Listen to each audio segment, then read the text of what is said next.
Yes, guys, I'm Si. Welcome to Cardiff City World. Here is the calm before the storm, let me tell you. But we're here to talk all things Cardiff City, as always.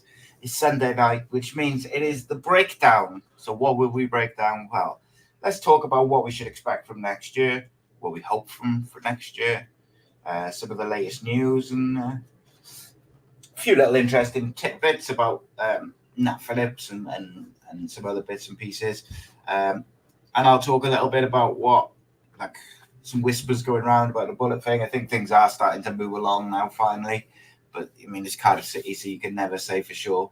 No matter what, until it's even when it's official, it could still go backwards, and you could think it goes the other way. But we are where we are. We are the club we are. Let's talk about it, as they say. But as always, please make sure you like and subscribe the video and stuff like that. Subscribe to the channel, really helps us out a lot. Obviously, the channel's fairly new, it's growing. Cardiff City content 7 days a week, unless my computer played up like this week, so couldn't do any editing. But the plan is always 7 days a week, and hopefully got a couple of new people coming on to help out as well, which will take a little bit of pressure off me and help some fresh faces and stuff like that. But a breakdown will always be on a Sunday. It used to be five things, but wanted to change the name of it anyway. So yeah, the breakdown. Through the summer, we'll break down all sorts of things. Transfer news. We'll talk manager. All things Cardiff City, effectively. But first of all, I wanted to say thank you very much to everyone who's kind of sent me a nice text message or commented on the post that Granger and Star put up on the forum about the show I do. I appreciate the kind words, as always. But just a City fan talking City things. But hopefully we can keep growing the channel, and that's my aim at the end of the day. It's just a group of City fans talking about Cardiff City, the club which we all love. We all want the best for the football club, and we all enjoy talking about it. And the more people that we can get involved in the conversation, the better, as far as I'm concerned. But where do we start this evening? I guess we'll go with some stuff. So we got like Nat Phillips. There was the coach from Liverpool, who obviously doesn't know if he's gonna be there next year, but effectively wished Nat Phillips well on a social media post, which is I don't know, it's supposed to be news these days, I guess, but being reported by Wales Online. He said, "Good luck with your next move." And I believe Nat Phillips' missus really likes it down in Cardiff and stuff. So who knows? I know the club would be interested in taking him back, but to me, I think the biggest obstacle is what Cardiff City's budget is, and what we can do with FFP, because he's on a nice wage, to say the least. So you'd say, well, all right, if he'll come down on a slightly same as Carlin Grant, if you can get him on a cheaper wage, or you can negotiate something, maybe with some incentives and bonuses, be great. I can't see. I don't know if he's going to go on loan again this year though, which I think suits Cardiff better because of FFP and things like that. However, I think he's got 1 year left from now, so I think Liverpool are going to want to sell unless the new manager fancies him. But by all accounts, all the sounds coming out seem to be that Nat Phillips will be growing somewhere in the summer. And then it comes down to how much will he cost? How much have Cardiff got to spend? Because yes, we need centre back, but I wouldn't say a centre back is the position that I would blow the budget on, because as much as Nat Phillips was excellent, I would very much like to have him back for next season. But we could sign Kipri on a free at the moment, and he's on less wages, etc. Loves the club just as much, very good. I do think, however, if Nat Phillips were to come back, I could see Bulut, who will be Bulut in charge, which we'll talk about in a bit. I could see Bulut going with three at the back, with McGuinness, Phillips, and Gutas. I think he quite likes that shape, and he likes the flexibility of it being quite a defensive formation, but it can be quite fluid in attack. And I actually think if we were to get Carlin Grant back, if Kean Ashford continues his I don't know, I can't think of the word, but he's uptick, and he continues to improve, and he continues to be the player that he showed at the end of the season. Keane looks like an old-fashioned goal scorer, like a number 9, like a Michael Owen, like someone who would normally play with it was Owen and Heskey back in the day, innit? So I could see that being the thing. I said before that him and Ruben as a 2 could work quite well because they could sort of interchange. Only in my opinion, of course. So if Bulut did fancy like a 3-5-2 with a Kipre or a Phillips, McGuinness, Gutas, otherwise one of them's on the bench, and I don't think he'd want to drop any of those 3 because I think he really likes McGuinness, the way he gives you that passing option from the back to play through the lines. And also, if you've got a 3, McGuinness or Phillips can push up into the midfield alongside Cyprus, allowing the number 8 a bit more freedom. Your wing backs give you a bit of width. Well, they give you the width, and in fact, if one goes, the other one can slot into midfield again, so you can create really good overloads all across the pitch with that 5 or the 3-5-2. It was weird though, whenever we have used it not necessarily with Bulut, but whenever Cardiff have used it in a league game over the last few seasons, it's looked horrible. It not worked at all. But in the EFL Cup last year, he used it a couple of times, and it worked really. It was really effective.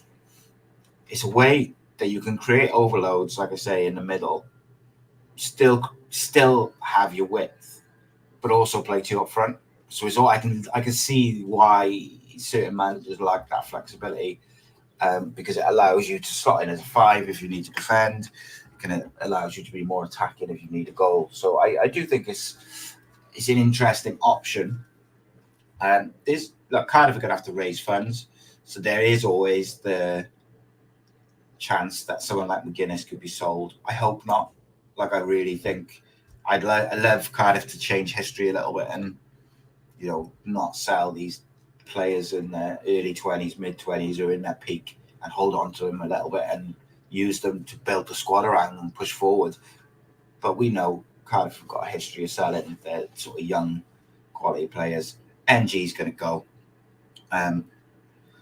We need 2 strikers, as Sober Rose just mentioned then. And the thing with me, which interests me on that front, is if he sticks with the kind of formation that he goes with generally, which is like the 4-2-3-1, obviously only one striker plays.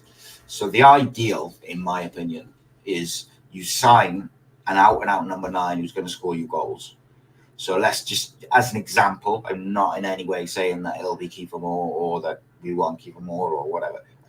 There's probably a good chance he goes to Ipswich on a permanent deal. But using him as an example, if you sign like a championship-proven out-and-out number 9, and then sign, say, a Josh Windass on a free, who can play as a number 9 and number 10, or he can play, off the right, he can play up front with the number 9. He's very, very flexible. That makes a lot of sense, because then it gives you just options. Even with Carl Grant, I think, if we were to get him back in, because I think West Brom want him off their wages, he's not going to play for them. So again, much like Matt Phillips, if Cardiff wanted to get now Carl Grant on a free, on a permanent, they'd have to come to some sort of negotiation on his wages with him to make it realistic for Cardiff. But then also, they'd have to come to some sort of agreement with West Brom for as cheap as possible from our point of view, because we haven't got a lot of money, let's be honest. But it is interesting because I think Cardiff need 2 strikers. They need 2 wingers probably as well, which is why I think you'll end up, because of the financial constraints, you're going to end up with a number 9 and then someone who can play as a number 9 but also plays wide, because it kind of kills 2 birds with 1 stone. And then you've also got Ashford, who I think long-term would be a number 9 or a central striker, but it's going to play wide in his younger years. And then you've already got a couple of 10s and things like that.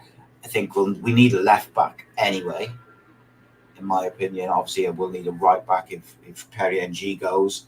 For me, it seems like a no-brainer to try and sign. The 3 which I would try and... The 3 frees, bit of a tongue twister. The 3 free transfers that I would try and get now would be Josh Windass, Cody Dramer, and Kipre, because I think if you get those three straight away, that improves Cardiff City's squad.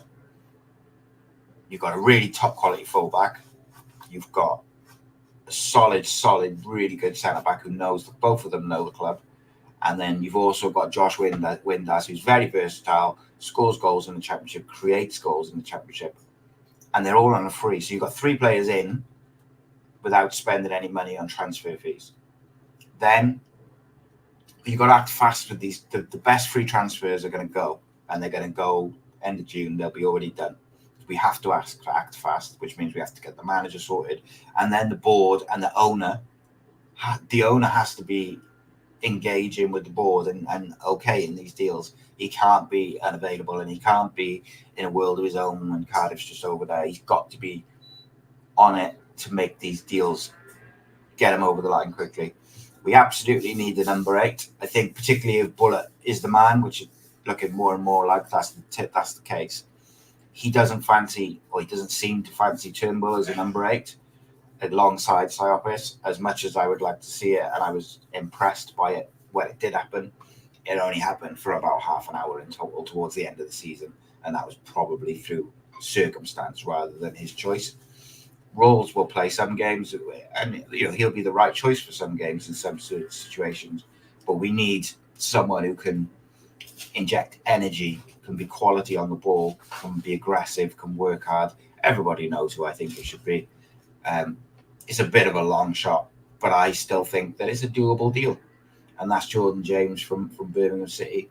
Personally, I'd offer him a bit of cash and Ryan Wintle. Others might disagree. I think it's a difficult, like the hardest thing of it, I think, will be trying to agree a price and a deal that Birmingham are happy with, because he's their crown jewel. He's 19. He's a Welsh international already. He's very, very good. Far too good for League One. Wouldn't be surprised to see any of the teams going up to the Premier League now from the Championship looking at him.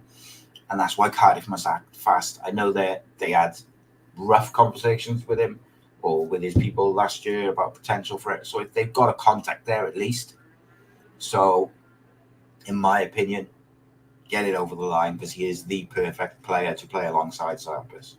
Has the quality on the ball, he's aggressive, he works hard, he's young, the perfect profile. And then it's the added bonus that he's Welsh, for me at least. But, being Welsh is not a criteria, but I don't think the worst thing is to have some Welsh players in the Cardiff City squad whatsoever. In terms of the outgoings, look, I think it's likely Perry Ng goes. I wish he wasn't. But Cardiff need money. So unless we can get someone to overpay for Callum Robinson or someone like this, Perry Ng is the one. I know some people will disagree. I wouldn't sell Ruben Corwell unless you got offered like absolutely ludicrous money for him. And I mean like ludicrous money for him. I just wouldn't sell him. I think Ramsey's not going to play 40 games a season, so you need someone you can rely on in that number 10 position who's going to create. And my biggest issue last year was I felt like he had no one to create for, and that's why I think it's important that we get someone on the wing who's really, really almost got the same skill set as Josh Bowler, but isn't looking to constantly cut inside and maybe works a little bit harder and has a bit more end product or a bit more consistency.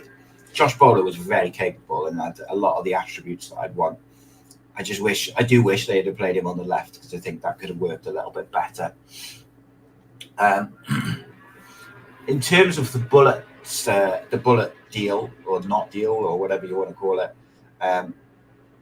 as people know, anyone who watches my stuff regularly and kind of has heard me speak about this sort of thing, I hate the kind of in the know culture and people saying, "Oh yeah, I've been told this," and I hate it.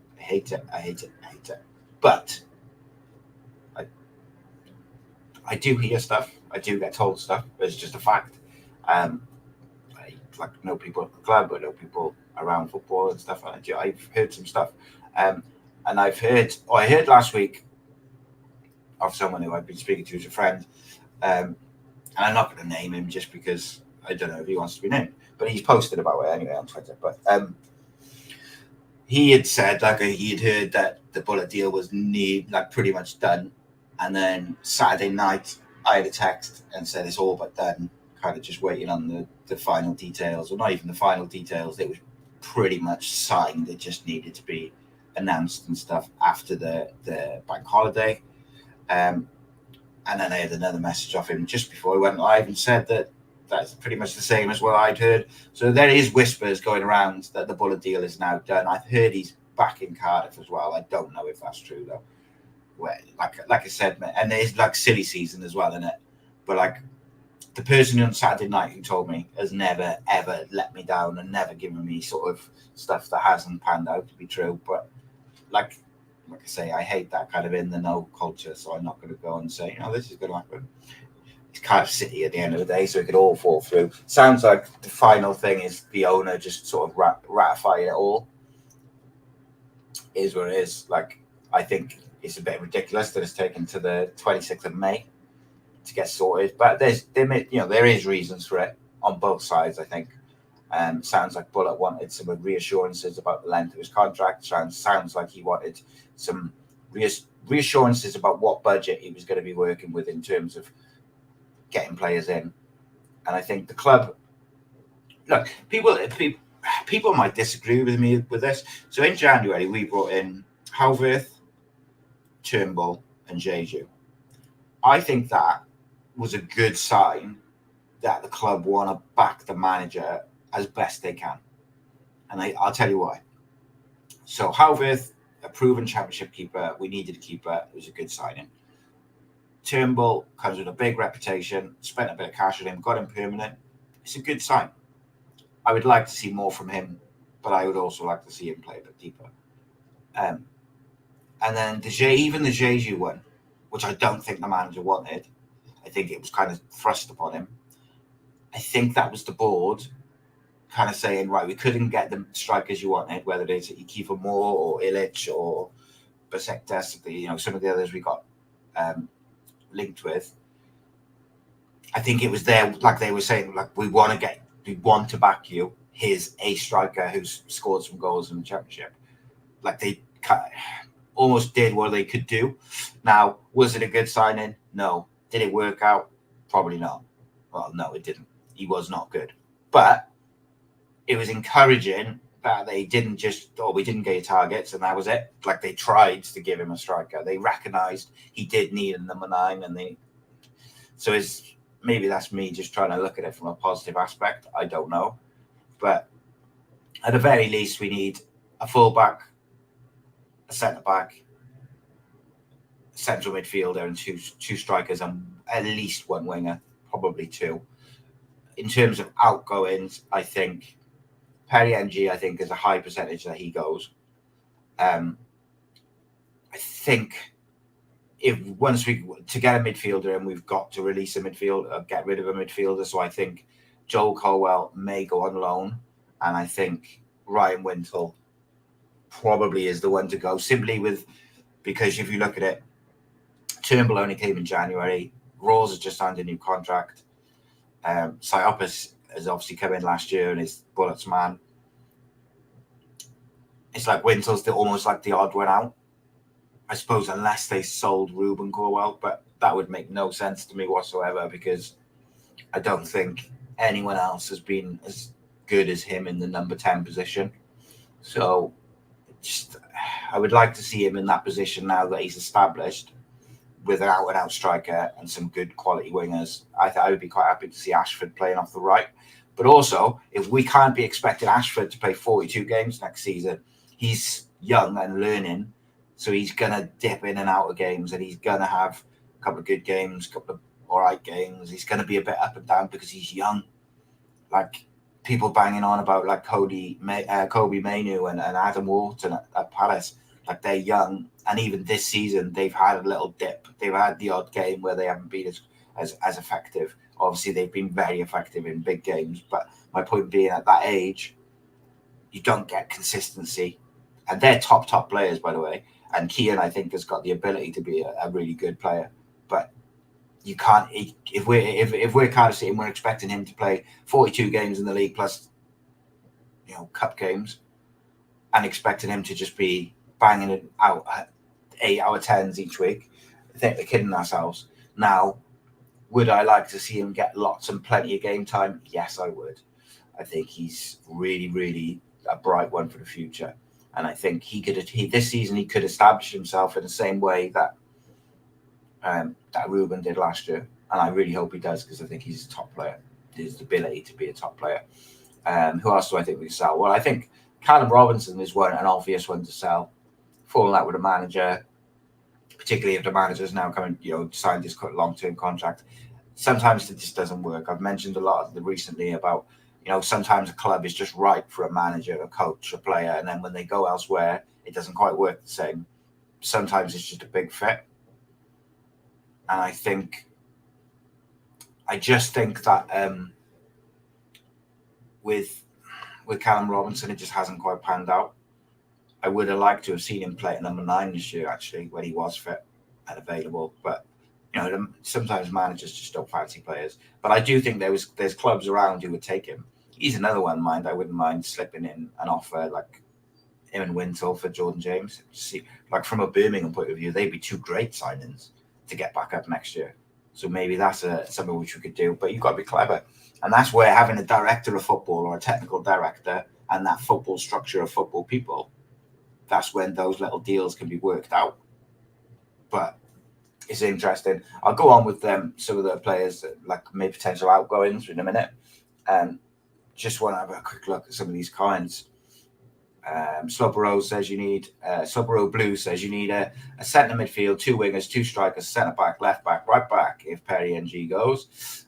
Reese says you need an out-and-out winger with some pace, someone who will stay high and wide. Pace kills teams. The problem is, Med, I agree with you completely, by the way, but I think the manager wants like a Carlin Grant who can take the ball forward, can be direct, but also works really hard to protect the fullback, unless he changes the system to a 3-5-2, which, as I already said, it might be a thing.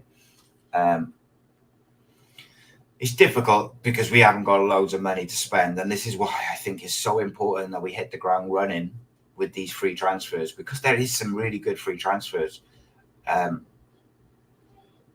some good ones there available. You got to get the good ones, go quick. The free transfers, they go quick. Reese says, I disagree. You see the development that comes from playing week in, week out, regardless of dip in form. Yeah, no, I agree. And I think he should play the majority of the games. And just saying that if you expect him to start every week, you're going to burn him out and he'll pick up injuries and stuff like that. He's, 19? Yes, he should play. He should be starting or on the bench most games. But I'm just saying, if you expected him to start 42 games, I think you might see him struggle. But he had a good introduction to the team at the end of the season. And I would certainly start him probably at the start of the season, or be giving him a lot of opportunities at the start of the season, depending on who we sign. That might be off the bench, that might be as a starter. I thought he showed enough to nail down that right-hand side, really. You could, and with Ollie Tanner being quite impressive, I don't know if I'd say impressive, but he did quite well at fullback. Maybe those two have kind of pushed themselves up the pecking order a little bit, and Cardiff only looked to get 1 winger in. I don't know, mate. It's an interesting one. Reese also says I'd sell Bagan, Denham, Rinamoto, Adams, Robinson, Atete, as you know, and I'd be open to listening to offers for Isaac Davis. If we get a good enough offer, I would take it. So Isaac's a really interesting one, because he's gone and played in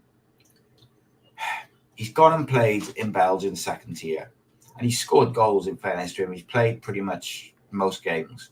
He scored goals. He's done well. The Belgian second tier, with the greatest of respect, I don't believe is up to the same standard as the Championship, which is obviously the English or the British second tier. However, as you've just said in the commentary, the development that comes from playing week in, week out, whether it's off the bench or whether it's starting, but playing first team football is massive. and he's gone there and he's scored. Someone who's got a bit more experience at first team football in Ojo has gone out there and barely played and not really tore up any trees. So you have to give Isaac Davis credit for that. And whilst I kind of agree with you, like, I think if like a Monaco or an Anderlecht or some of the teams who've got linked with him, if they come in, then maybe you get like a big offer for him.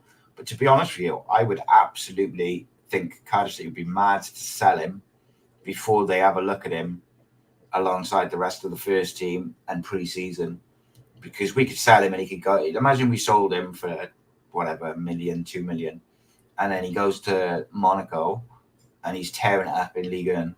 Like, be a bit frustrating because he's a young guy. He's clearly got ability. It hasn't quite worked in the first team for Cardiff, but I would like to see us have a look because he's someone who can play as a 9, but he can also play out wide. So maybe then, if he is up to the standard, now I'm not saying he is or he isn't, I'm just saying if he is up to the standard where he can be a legitimate option as a 9 or a winger, then maybe you only need to bring in one like out and out number 9. Because, like, so let's use the example, Reece, that what you said, that you don't fancy a Tete at all. I wouldn't sell a Tete, I would loan him because I think he showed glimpses of being, there's something there. But I wouldn't depend on him in the first team next year. If we really want to kick on in the Bulut, you can't be relying on a Tete off the bench or as a striker at the moment. He needs to go play League One football week in, week out, bulk up a bit, strengthen, maybe have a changes the dynamic and the way he looks at things. Like, he's too busy moaning at the ref and being pushed over. He needs to stay on his feet a bit more and hold the ball up. And these things that you learn at a League One club, that's what I would do with the Tete. But let's ask the question, and I'll put this to you guys. I wish I could work out how to put a poll up, but I can't. So answer me in the comments on Twitter and YouTube. Do you think Isaac Davis is better than a Tete, the same as a Tete, or not as good as a Tete? And then when we get the kind of majority answer from that, if you're saying he's better, then surely we should be keeping Isaac and getting rid of a Tete. However, being realistic, if we need to get funds in, you get more money for Isaac. But I think the club would be absolutely mental if they was to get rid of Isaac Davis before making sure that he's not developed to a standard that can play week in, week out for Cardiff City. And do you know what, though, mate? It would be the most Cardiff City thing ever to sell him to, I don't know, let's pick a championship club out of the blue. Sell him to Blackburn and he goes and scores 20 goals. Because we didn't even look at him in pre-season. He just came back. They offered 2 million and we're like, oh, 2 million for a young player who's not played much. Straight in the pockets. That's the most Cardiff thing ever. Paul says, if these young kids are coming through who aren't, they're playing Bulut system in youth games, seems they play different, and if called upon, they need to play different in the first team. No, I think the systems are or certainly the tactics are relatively similar in the 23s and the first team, like possession-based football and looking to hit teams on the transition, which I actually think is a really good tactic for the championship if you do it effectively and you've got the right players. I think Bulut's argument last year was that he didn't have the players to do it all season. So when he got some injuries and some players weren't there, we didn't then have the players to continue to make it effective. And then it became very sideways, backwards. Like, I do think it's an interesting way of playing in the championship because a lot of teams in the championship just press and they press well. So if you have the ability at the back with your keeper, your back four, your deepest midfielders to play through that at a decent pace and then win the ball up on the halfway line from your opponents and be quick and effective on the transition. One of the words I used when describing Cardiff at the start of the season to the end of the season was, at the start of the season, we pressed with purpose, we passed with purpose. So we played from the back to start the season, but it was like almost like 2 touches, 3 touches most. Whereas by the end of the season or the latter part of the season, it was like 5, 6 touches sideways, backwards. and that's where you get the frustration with the fans. Reese says, I think we could demand a higher fee for Isaac Davis over NG due to age. I'd say 3.5 to 5 million demand fee. Mate, I wouldn't take less than 5 million for Perry NG. Not a chance. I wouldn't sell Perry NG for less than 5 million. In my opinion, right? In my opinion, Perry NG is the best right back in the Championship. Probably level with Walker Peters. You imagine if Walker Peters was to be sold now, which I know maybe changes slightly because of today's game. Unlucky. You reckon Walker Peters goes for less than 5 million? Why do Cardiff always seem to sell their players cheap? It makes no sense to me whatsoever. How old is Walker Peters? Is 27, so isn't Perry NG 27 as well? So they're identical ages. Actually, Perry NG's a little bit older. So Perry, he is 27 at the moment, but he's 28 in June. I think they are both sort of neck and neck for the best Championship right backs in the league. Okay, but I'm telling you now, if Southampton if they sold Walker Peters, they would not sell him for 5 million. They would sell him for much more. But Cardiff will be like, 5 million? Yes, please, take our best player. So no, piss off. Pay the money or you don't get him. But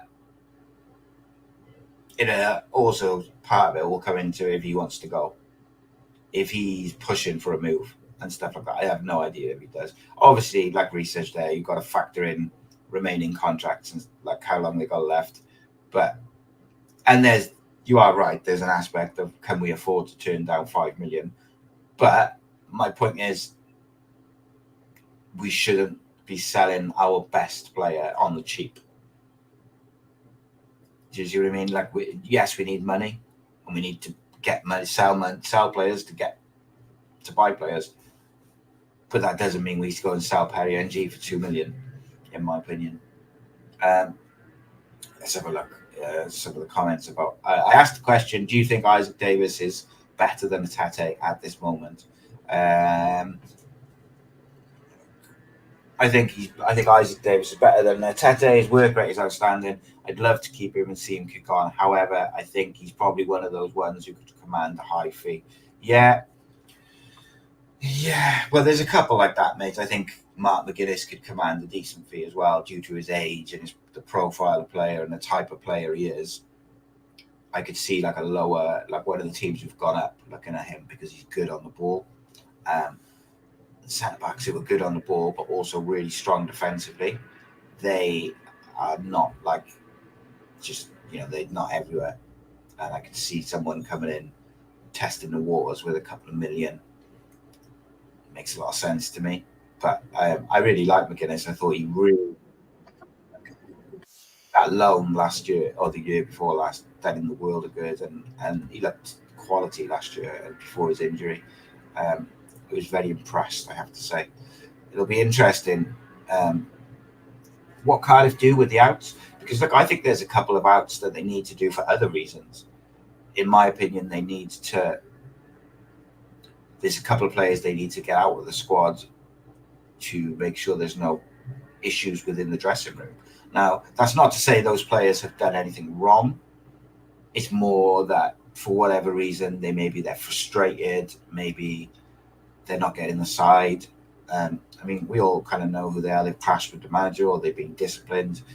I would sell Romeo now and I would sell Callum Robinson because, and look, Romeo was on my list of keep when we filmed the content before, but I've changed my opinion having read and heard some stuff more recently, because what it comes down to is you need everybody to buy into what the manager's doing, be fully focused, be fully on it. And he's obviously had a few issues. He's clashed with the manager at least once. Robinson's clashed with the manager a few times over the season. So it's better for everyone if they move on. I like Perry. I like Romeo. I think he can fill a few different positions, and you need versatile players. But it seems like he's not happy, and unhappy players are not good for the dressing room. We also need to raise funds. But then, when you already need a fullback now, before anyone leaves, do you really then want to sell your best fullback, your best player in Perry NG, and then sell his backup? Like Conte really impressed, I thought, in the at the end of the season. I thought he really caught the eye, and I absolutely should be part of the first team squad next year. But also, like, he's young and he's only played a couple of games. It's a lot of pressure. So you need to make sure you've got adequate backups. You've got Jamal College, you've got Conte, but then you definitely need two fullbacks. And I would argue the ideal for me, if we had the money to do so, would be to keep NG and then sell, keep NG and then get a left back in who can challenge Jamal Collins and maybe take his third place in the first team. If you can improve that left-hand side while keeping the right-hand side as strong as it is, you could really cut. But it's not as easy as that. We know Cardiff need money, and we know that we probably need money we need to sell to purchase, or certainly to a certain extent. So who'd you get in? Cody Dramer on a free seems like a no-brainer to everyone, but will that be a no-brainer to the football club? You'd like to think so. Will he want to come? You'd like to think he enjoyed his time down here, but nobody can say for sure what any player's thinking or what their choices would be. I've never heard him say he didn't enjoy his time here, so that's the encouraging, and hopefully that would come about. There's a couple of like fringe young players who've gone on loan, which maybe you can get like a few quid for. Not much. I don't think you get a lot for some of the names you mentioned in the comments, like Denham and Bagan, but maybe you might get a little bit, and it adds up. And we do have a real good crop of young players coming through, with your Ashfords, your Joel Colwells, your Contes. There's also a few underneath that. The lad who was Antwi was on the bench a little bit. So I think Bulut will. The one thing I did like about what Bulut did last year is he was involving those highly rated youngsters in the first team. So whilst they didn't play a lot, they did travel a few times throughout the season, and then they were on the bench. So they're with the first team more and more. I did like the fact that he's integrating it, and he didn't like. I don't want to say like he embraced blood in the youngsters, because I felt like he could have brought in a couple of them a bit earlier towards the end of that season, because when we were safe. As soon as we were safe, I would have liked to have seen Joel Colwell, Ashford, Conte playing a bit more regularly. Like, he didn't really play them until the last couple of games. So I probably would have liked to see them a little bit earlier. But he did play them, in fair. You've got to give him credit. He did play them. They were on the bench a lot throughout the season, so he clearly trusts them to some degree. And if you sell some of those kind of squad players, those fringe players, then you can kick on. Rinamoto is an interesting one. Obviously, Romain Sawyer's contract is up. I'm not sure how long Rinamoto's. My computer's frozen, so if someone wants to Google and tell me how long Rinamoto's got on his contract. He's an interesting player. Clearly got ability. But just Rinamoto, like, he's got ability. There's something there, but it just hasn't quite worked at Cardiff for whatever reason. 27 years old, scored some unreal goals. Don't know. Would you keep him? Would you sell him? Think you might get a couple of quid for him. I think there would be takers for him, no doubt. So you get some money for him. Let's have a look. We get so I says I totally agree. I just don't think our board can negotiate a sale properly. Yeah, unfortunately, mate, this is what happens, right? I don't want to beat a dead horse and go on and on and on about the same things, because I'm going to be wrapping up now. But like, unfortunately, the lack of football structure, no technical director, no real structure with football people in it between the manager and the owner, it creates an issue because you don't have these football people who are looking at Jordan James and going, oh, I wonder, look, Birmingham just been relegated. They're going to want to go straight up, and it's quite difficult to get up from League One. If we offer them Ryan Wintle and Callum Robinson for Jordan James, that's a real good deal for them. But a football person thinks like that's sort of like wheeling and dealing, and oh, how can we make this deal happen? A businessman doesn't. And what we have is a lot of businessmen, not football people. And this is the problem with Cardiff when it comes to transfers. They'll see 3 million for G and think, oh my God, 3 million, we need that. But actually, they wouldn't think, oh, G is our best player. He's worth 5 at least. So let's hold out for 5. Or if they're offering 3, yeah, okay, 3. But there's a massive load of add-ons that total to 5 if he plays a certain amount of games, etc. This is the biggest problem at the football club. Like, going and saying about those 3 free transfers that I said we should get straight away. Those 3 boys, lads, men, whatever, they'll be gone as soon as that sort of end. As soon as their contracts are up in end of June, those 3 players will sign contracts somewhere else. They'll already be speaking to them ahead of it, and they'll be gone within a week or 2. You have to be proactive. You have to be already working on these deals. But how can you be working? How can Cardiff now be working on those deals for those any free transfers where they haven't got a manager? So we're going to fall behind, and then it's an uphill battle, and then it's a rush, like always at the end of the transfer window. Got to get players in, deadline day. But how about we just get it sorted early, and then just have a full pre-season with the new players? Be nice, wouldn't it? I don't know. Maybe I'm being unrealistic. I don't know. You tell me, I suppose. You tell me if I'm being unrealistic. It just seems like a no-brainer to me, but I don't know. It's Cardiff, innit? Anything can happen. Rinamoto's deal's up to 2025, yeah. So I'd probably sell him, mate. Even though I do think there's a player there, I don't really see where he fits in. Rinamoto, and he seems like a player who will do something like unbelievable, but then not do anything for like 3 or 4 games, 5 games, and then he'll do something unreal again. And those types of players, they're the sorts of players which you've got to play as like a number 10 or a free role, and you've just got to let them have the freedom and say, right, we've got the structure around you, so you just go and do your thing. And one day he might find a club or a manager who's willing, a bit like what Warnock did with what's his name? Abdel Tarat, one of the most technically gifted players I've ever seen. And what he did when he went to QPR is he realised quite quickly that this boy is super talented, but he's also very different to your running in the. He's not like everyone else. So he just let him do his thing, and then built the team around that to make sure that the rest of the team was structured enough to just let him do his thing. And I'm not saying by any means that Rinamoto is as talented as Tarat.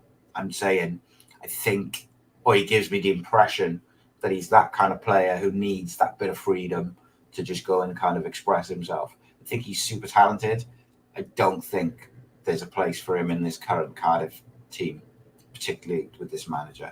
Like, if the manager's not going to give Ruben Colwell the freedom to maybe cheat a little bit in defending and work rates, is what it is.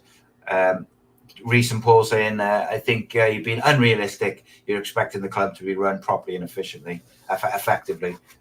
With Cardiff, the moment someone is doing their job right, they get sacked. Board's a joke. Yeah. Is it a board or is it the owner? I'll leave you with that. Guys, it's been a pleasure. Really, really enjoyed it. Really, really enjoyed talking to you. Obviously, at the moment, like there's not a lot going on, and we're kind of waiting. Sounds like the Bulut deal's close. As soon as that happens, obviously, we're going to kickstart with the transfer rumours and things like that, and then we'll start hitting you with some scout reports and some, videos about players and rumours and how they'll fit in the team. And when you get that sort of stuff, it's a bit easier to get this content out. But bear with us, we're doing our best to keep going. We're going to film some content. Me, Matt, and Robin. Hopefully a new face as well. Are going to record some stuff. We're hoping to bring you some daily news videos. We'll have a couple of episodes from Terry Phillips this week on the history of Cardiff City. There's a really good one on 1993 coming. It's a belter, absolute belter. As well as part 3 of Confessions. So there's stuff coming. If you've got any ideas for videos about Cardiff, particularly now over the summer where we're looking for content and looking for videos, then drop us a message on social media or post or text or whatever and let us know. We're going to do me, Matt and Rob are going to do an all-time Cardiff City 11. We're going to pick our best all-time 11s between the three of us, like each one, and then put them up poll and see who you lot thinks got the best. We'll obviously be keeping an eye on the latest news and stuff like that. So bear with us, help us out, give us some suggestions.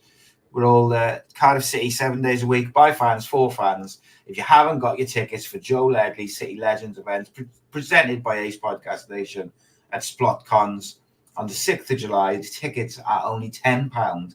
There's not many left. Come and have a great night, because they are truly special evenings for Cardiff City fans as we listen to players of the past, talk about the stories and whatnot. It's going to be fun.